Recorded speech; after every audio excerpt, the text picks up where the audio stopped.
branchés sur Aide du Peuple au Kassai TV. Mesdames et messieurs, bonjour et bienvenue à cette session d'actualité qui commence par les titres.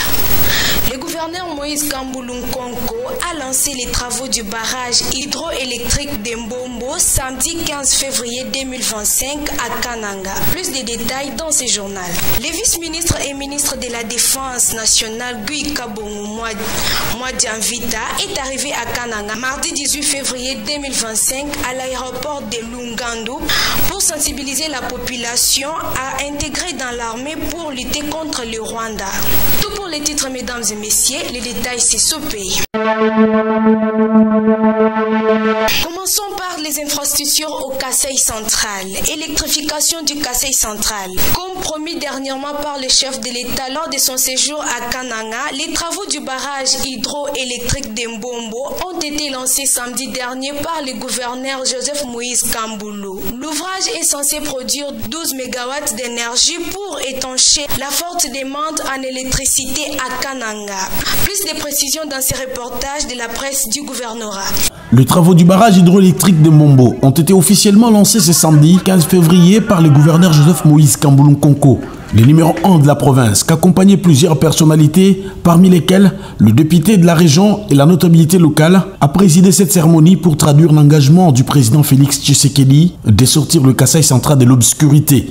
L'Agence nationale d'électrification améliorera le périurbain en serre, à qui le pilotage de ces projets a été confié, salue cette étape qui, d'après Alexis Moulomba, son coordonnateur provincial, est la conséquence positive du suivi de l'autorité provinciale. Notre marche vers la terre promise s'entame aujourd'hui à travers cette cérémonie de lancement des travaux. C'est aussi ici les lieux de reconnaître et d'admirer l'implication dont fait montre son Excellence, Monsieur le gouverneur de la province, dans un rapport méticuleux de suivi avec le bureau provincial de l'ANSER et de notre direction générale. C'est précisément cette attitude que nous recommandons aux différentes couches de notre société ici réunies. Joseph Moïse Kamboulou est l'homme le plus heureux de voir ce projet être effectivement démarré. Le patron du Kassai central, qui a rendu hommage au président de la République, ne s'est pas empêché d'attirer l'attention des Anser pour le respect du cahier de charge. Au nom du président de la République, chef de l'État, son Excellence Félix Antoine Tshisekedi Tshilombo, qui nous avait instruit de suivre de plus près ces travaux.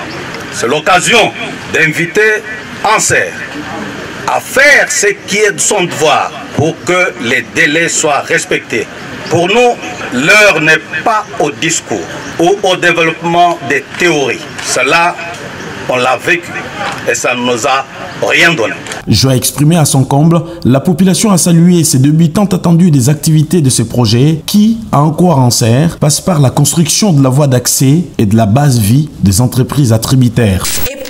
Vice-ministre et ministre de la Défense nationale Guy Kabongo Mwadianvita est arrivé à Kananga mardi 18 février 2025 à l'aéroport de Lungandu pour sensibiliser la population à s'enrôler dans l'armée pour barrer route à l'ennemi. Pour sa part, l'honorable député national Valentin Ngandou Kayembe est aussi dans le même objectif de mobiliser la population. Suivez-les.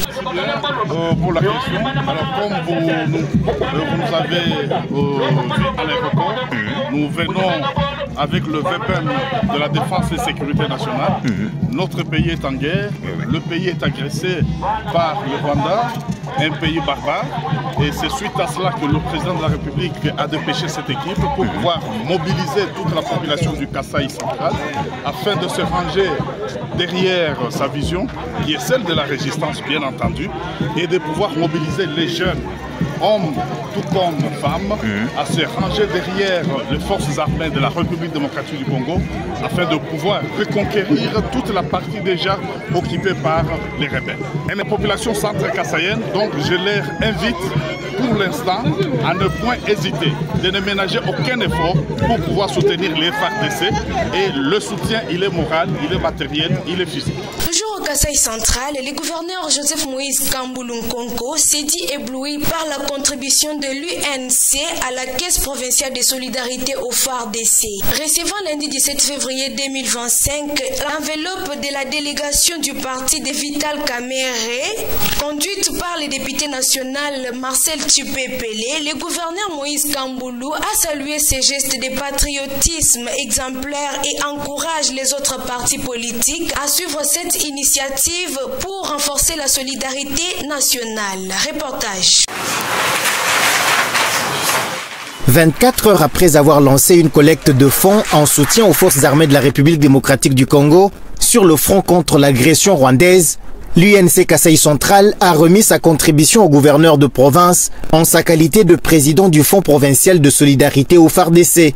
Conduisant la délégation du parti cher au docteur Vital Kamere, le député national Marcel Chipepele a souligné que l'UNC Kasaï Central répondait ainsi à l'appel patriotique du président Félix-Antoine Tshisekedi, relayé en province par le gouverneur. Nous sommes venus répondre à l'appel du chef de l'État, appel qui a été activé ici en province par le gouverneur de province, accompagné de la société civile. Cet appel a été entendu par votre élu de la ville de Kananga, ensemble avec le parti cher à l'honorable Vital Kamere qui est l'UNC. Nous avons organisé hier dimanche une activité de collecte. Nous avons récolté une enveloppe de 5 400 000 francs congolais plus 805 $. Pour le gouverneur Joseph Moïse Kamboulou, le geste de l'UNC Kasaï Central est un acte de patriotisme exemplaire qui devrait être suivi par les autres formations politiques pour renforcer la solidarité nationale.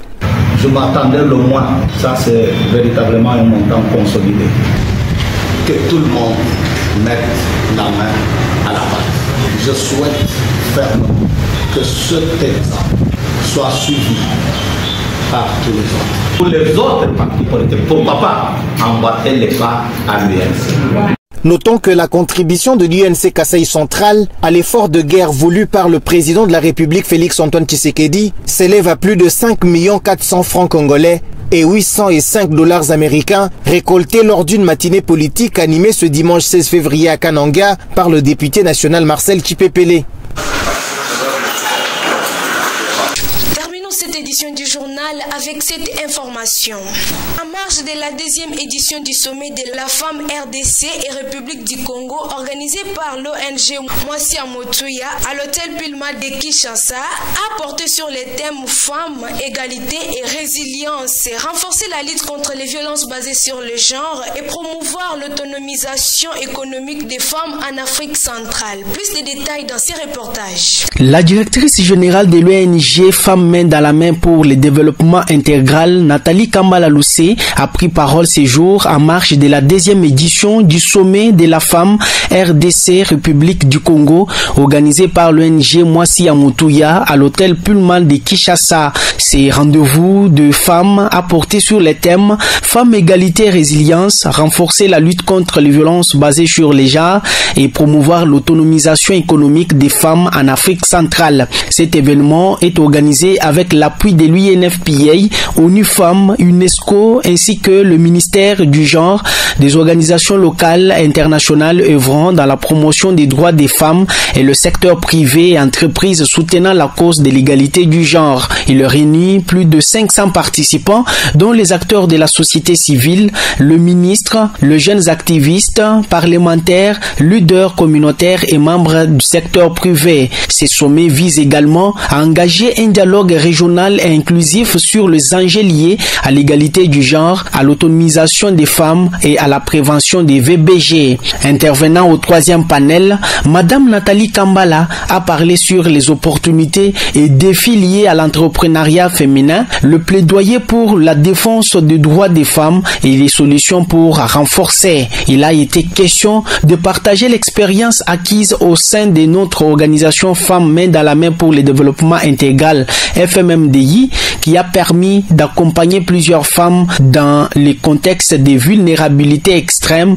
où l'accès aux ressources économiques et à la justice reste un défi quotidien. Démontrer que l'autonomisation économique de femmes représente non seulement un enjeu de développement mais aussi de justice sociale et de transformation structurelle. Ce sommet a visé à engager un dialogue régional et inclusif sur les enjeux liés à l'égalité du genre, à l'autonomisation de femmes ainsi qu'à la prévention de violences basées sur le genre.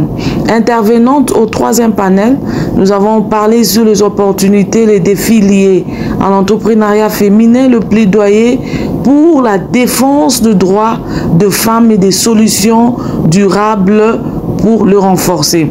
Il a été question pour nous de partager l'expérience d'abord acquise au sein de notre organisation FMDI qui a permis d'accompagner plusieurs femmes dans le contexte de vulnérabilité extrême où l'accès aux ressources économiques et la justice reste un défi quotidien.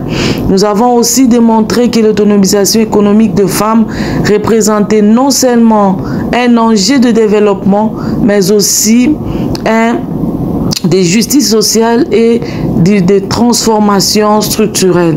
Précisons que c'est la raison pour laquelle la lutte contre les violences basées sur les genres VBG ne peut être complète tant que les femmes restent limitées dans l'accès aux opportunités économiques.